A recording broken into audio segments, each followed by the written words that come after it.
आपने अक्सर न्यूज में पढ़ा होगा या सुना होगा कि सरकार न्यूनतम समर्थन मूल्य यानी एमएसपी की घोषणा करने वाली है, या सरकार ने एमएसपी बढ़ाकर किसानों को तोहफा दिया है, या फिर सरकार के बढ़ाए गए एमएसपी से किसान निराश हैं। यानी साल भर में आप कभी ना कभी एमएसपी से जुड़ी खबरें पढ़ते या देखते रहते हैं। और इधर तो किसान अब मांग कर रहे हैं कि सरकार एमएसपी पर कानून लेकर आए और एमएसपी से कम कीमत पर फसल खरीद को अपराध घोषित करे। लेकिन सरकार इससे बच क्यों रही है? आज बात इसी पर करेंगे। सिविल्स डेली का यूट्यूब चैनल आप देख रहे हैं। मेरा नाम है अंजुम शर्मा, आप सभी का स्वागत है। इससे पहले एक और बर्निंग इशू जो बहुत ज़्यादा चर्चा में है, एमपीज़ का।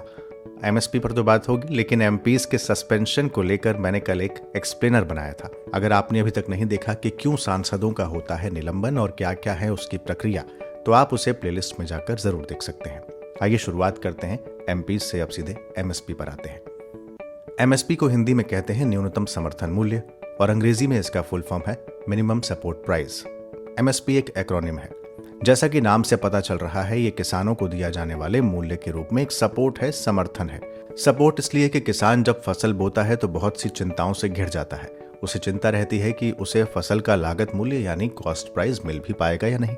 कहीं फसल पैदावार बहुत ज्यादा हो गई और डिमांड उस रेशो में नहीं हुई तो उसके लागत का क्या होगा, या सही बायर नहीं मिला तो फसल औने पौने दाम पर ना बेचनी पड़ जाए। इस तरह की बहुत सारी चिंताएं किसानों को होती हैं। तो इस अनसर्टेनिटी को कम करने के लिए सरकार करती है एमएसपी तय और फ्यूचर में बाइंग कॉस्ट यानी खरीद मूल्य की गारंटी देती है। यानी किसान ने फसल बोई और सरकार ने कहा कि हम इसे खरीदने की गारंटी देते हैं, आप बुवाई कीजिए। अब सवाल है कि एमएसपी तय कैसे होती है? तो इसे तय करती है cabinet committee on economic affairs यानी सीसीईए। लेकिन सीसीईए ये काम खुद नहीं करती, बल्कि commission for agricultural cost and prices यानी सीएसीपी की सिफारिशों पर तय करती है। और ऐसा होता है साल में हर बुआई के मौसम से पहले। सीएसीपी जब रिकमेंडेशन देती है तो वो फसल की डिमांड और सप्लाई को देखती है, कॉस्ट प्राइस को देखती है, घरेलू और अंतर्राष्ट्रीय दोनों मार्केट में कॉस्टिंग के ट्रेंड को ध्यान में रखती है और बाकी फसलों के साथ कंपैरिजन करती है, उसकी तुलना भी करती है। इस तरह सरकार करीब 2 दर्जन फसलों के लिए एमएसपी अनाउंस करती है। लेकिन एमएसपी को अक्सर गेहूं, चावल और कपास के साथ ही जोड़कर देखा जाता है। कपास यानी कॉटन। यहाँ ये बताना जरूरी है कि सरकार गन्ना यानी शुगर केन नहीं खरीदती, बल्कि ये काम सरकार द्वारा गन्ना मिलों को दे दिया जाता है, जिसके लिए अलग से फेयर एंड रेम्यूनरेटिव प्राइस की घोषणा की जाती है, एफआरपी। आप देखिए कि सैद्धांतिक तौर पर ज्यादातर किसानों के लिए, ज्यादातर फसलों के लिए एमएसपी है, लेकिन उसका असर उतना दिखाई नहीं पड़ता। इसकी कई वजह हैं, जैसे अवेयरनेस की कमी, गेहूं धान के अलावा अन्य फसलों की बुआई की इच्छा न रखना। इसके अलावा एक वजह यह भी है कि एमएसपी में ही बहुत सारी डिफरेंसेस हैं, विषमताएं हैं, किसी के लिए ज्यादा तो किसी के लिए कम है। और अगस्त 2014 में बनी शांता कुमार कमेटी के मुताबिक केवल 6% किसानों को ही एमएसपी का लाभ अभी तक मिल पाया है। तो आप सोच लीजिए कि एमएसपी किसानों से दूर है या नजदीक है। अब किसानों की मांग है कि इसको लीगल किया जाए, लेकिन सरकार किस किस तरह से किसानों को एमएसपी का लाभ दे सकती है उसे देख लेते हैं।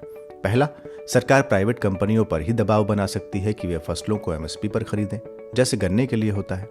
दूसरा, सरकार अपनी एजेंसी जैसे एफसीआई, भारतीय कपास निगम, इन सब के जरिए एमएसपी पर किसानों से फसल खरीदे।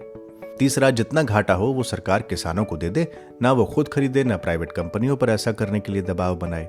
जो भी उस वक्त बाजार में कीमत है उस पर किसानों को फसल बेचने दे और उसमें एमएसपी और बाजार की कीमत में जो अंतर रह जाता है वो सरकार किसानों को दे दे, जैसा किसान सम्मान निधि जैसी योजनाएं चलाई जा रही हैं। अब एमएसपी हमेशा एक फेयर एवरेज क्वालिटी के लिए होता है, यानी फसल वैसी होगी जैसा कि तय किया गया है तो ही उसके लिए एमएसपी दिया जाएगा। लेकिन कोई फसल गुणवत्ता, क्वालिटी के मानकों पर अगर ठीक नहीं बैठती तो इसे तय कैसे दिया जाएगा? अगर कानून बनता है तो यहाँ पर एक समस्या अब ये आएगी, जो फसल उन स्टैंडर्ड्स पर नहीं उतर रही उसका क्या होगा? क्या उसके लिए कानून में कोई प्रावधान होगा और ये तय कैसे होगा? तो ये सबसे बड़ी समस्या अगर कानून आता है तो सरकार के सामने ये है।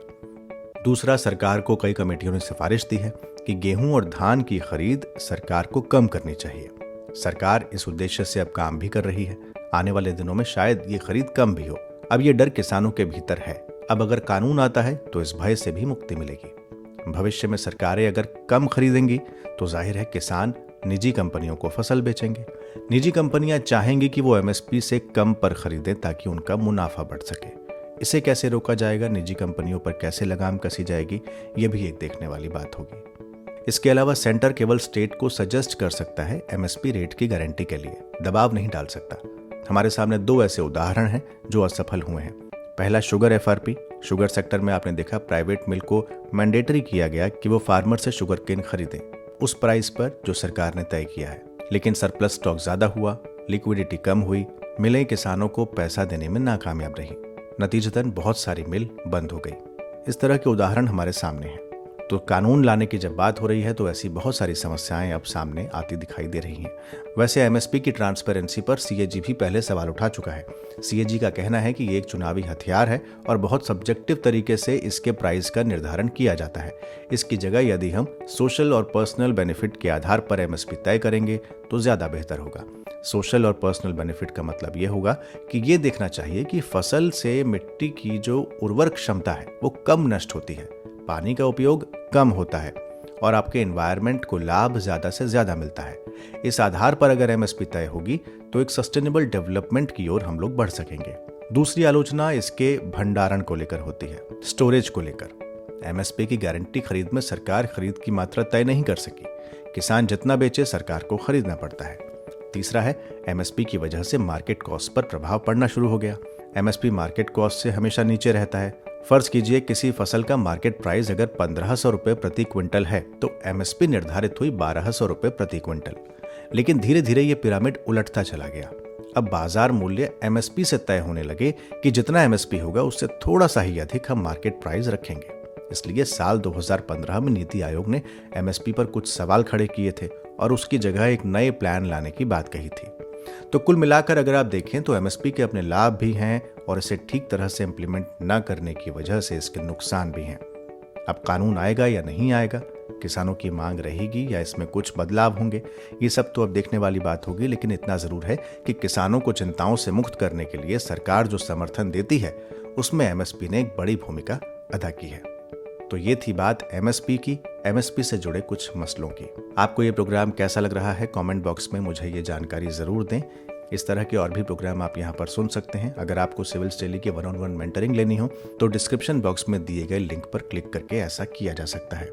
आप जानते हैं सिविल्स डेली के इस यूट्यूब चैनल पर नए नए प्रोग्राम्स हम आपके लिए लेकर आ रहे हैं, आप उन्हें भी देख सकते हैं। अगर आपने अभी तक ये चैनल सब्सक्राइब नहीं किया है तो सब्सक्राइब कर लें और नोटिफिकेशन बेल को ऑन रखना न भूलें। जल्द हाजिर होंगे एक नए प्रोग्राम के साथ। खूब ख्याल रखिए, पढ़ते रहिए, वीडियोस शेयर करते रहिए। शुक्रिया।